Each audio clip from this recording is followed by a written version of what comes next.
Hello my lovely friends on YouTube, I hope you're having a great day today. In this video, I'm gonna be covering some basic Orianna combos as well as some tips and tricks for playing her. Orianna's abilities are pretty straightforward, just read the tooltip info. Perhaps the only kinda confusing thing is how her ultimate interacts with the enemy, so I'll briefly explain it to you. So strange, they scream.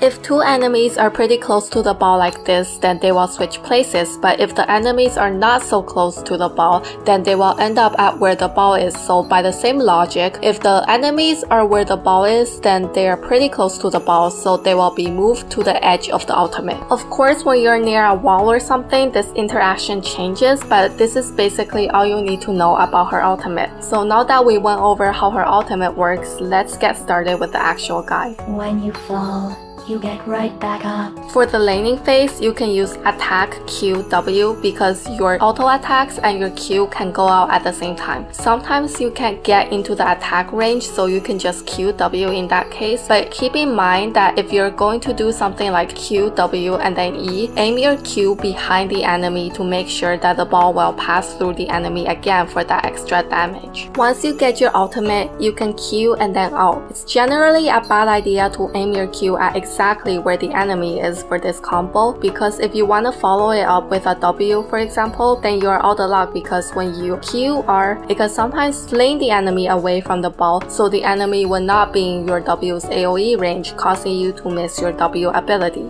I hear soft things. There is also another trick that you can use to land your ultimate on the enemies, which is R Flash. What the R Flash combo does is that you will ult instantly at where you have flashed. This is really good for engaging, but it's not recommended in team fights because Ori is a squishy champion, and by doing the R Flash combo, you are putting yourself in a very dangerous situation. But in the case where you need to engage due to the nature of your team comp or something like that, you can use this combo. Also, make sure that the ball is with you when you are flash, otherwise this will not work. If you have Zhonya's hourglass or a stopwatch, you can use its active after you are flash into the enemy team so that you can survive a little bit longer. R Flash is also pretty useful for solo killing your lane opponent because, for example, if you QR, then the enemy has the time to react and flash away, but if you are flash, then it's very hard for the enemy to have the time to react to it. We are as one.